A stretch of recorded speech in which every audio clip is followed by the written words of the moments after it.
couple quick things, and then I'll take questions. I think that the one thing I'll say about North Carolina Greensboro is I agree with their coach. I don't think they're anywhere close to an 8 seed. I think they should be a 5 or 6 seed at the most. When you watch them play, they beat East Tennessee State twice, and they lost on a last-second 3 to Wake Forest. And when you watch them play, they're a very, very good team, and they do a lot of different things offensively and defensively. And they shoot the ball probably better than anybody we've seen from the three-point line at 39%. I think Aloso is probably the best three-point shooter. If he's not the best in the country, he's close to it at 47%, 51% in the league from the three-point line. So to me, they're one of the best teams we've played in a long time. And you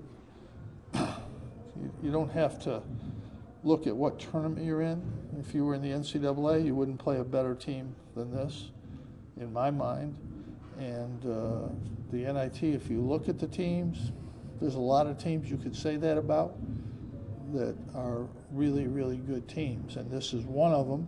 And I think it's better that way, with the disappointment of not being in the tournament, for our players to know they have to go out and play against a team that's as good and should probably be in the NCAA tournament based on what they did. I think that's something that's good for our players to understand. Players aren't going to talk today because they haven't got the scouting report yet. They don't know who this team is right now. So I do, and that's why I'm here. So I'll take questions too. Jim, have you gotten a chance to talk to them after yesterday, and how are they emotionally? I haven't talked to them, but I'm going to talk to them now. They're players that have to understand, and as they do, that the next game is what's important for them personally and for us as a team and a program. You want to go and put your best foot forward whenever you play, individually or as a team, and I think we'll do that. What do you think about a couple of the experimental rules that the NIT's implemented? We'll see. I don't know until we get in there. We'll see how they work. I think the foul rule is the interesting one. We'll see how that plays out. That's the one that's has a chance to be a difference maker in a game. Jim, I know the NIT committee chair said this is a complete coincidence that you play Greensboro. Do you believe that? He's a very good friend of mine. I talked to him 2 minutes ago. He said he did not know. He did not know until they told him after, when he was going down to the press conference. Now, if somebody else manipulated it, I don't know. But he is a long-time, very close personal friend of mine for over 30 years. And he wouldn't tell a lie to save his own life. And he said he did not know. I think they knew we were going to be in the NIT a week ago. That's what I think. Why do you think that? Because he told me. Is it appropriate for them to decide that early? I don't think so, but he got every indication that Syracuse would be in the NIT over a week ago.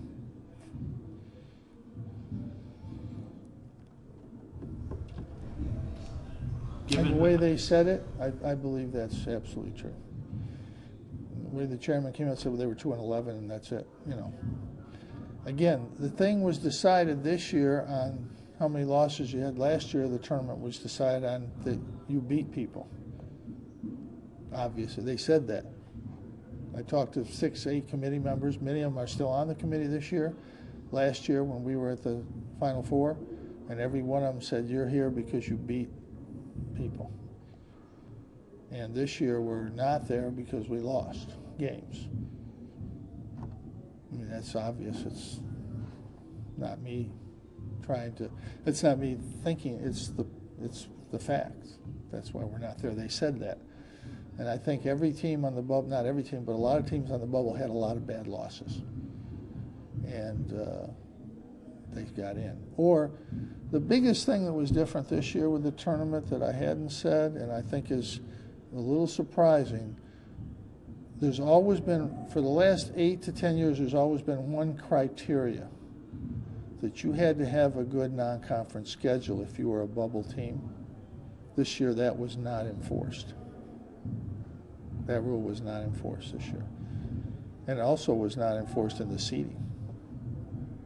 Some teams got high seeds with no non-conference schedule.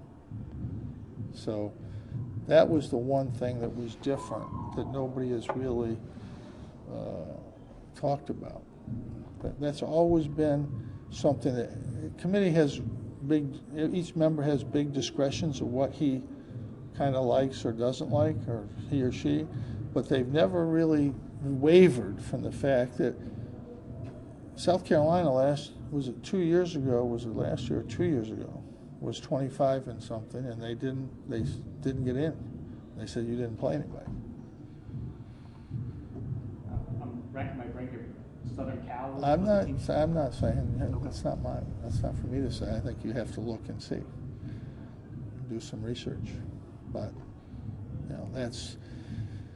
And as I said yesterday, I think Wake Forest should be in the tournament, but they were obviously one of the last 4 teams in, and we were the first team out.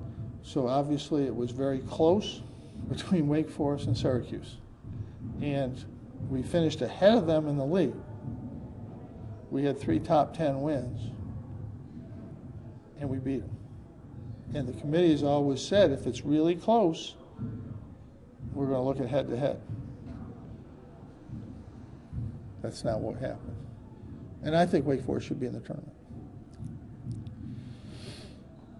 Do you think the regular season conference champion would be better suited to receive the automatic qualifier? Yeah, it's everybody knows that, but it's not going to be that way. Conference tournaments make money.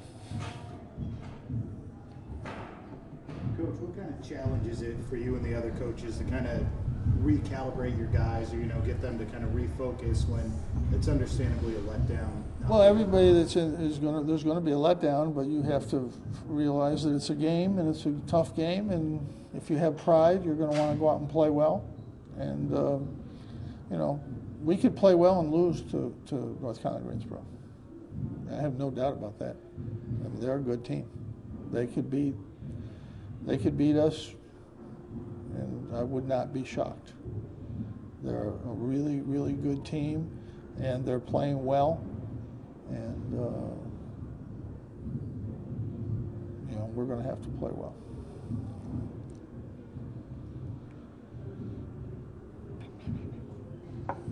All right. Good. Thank you. Thank you.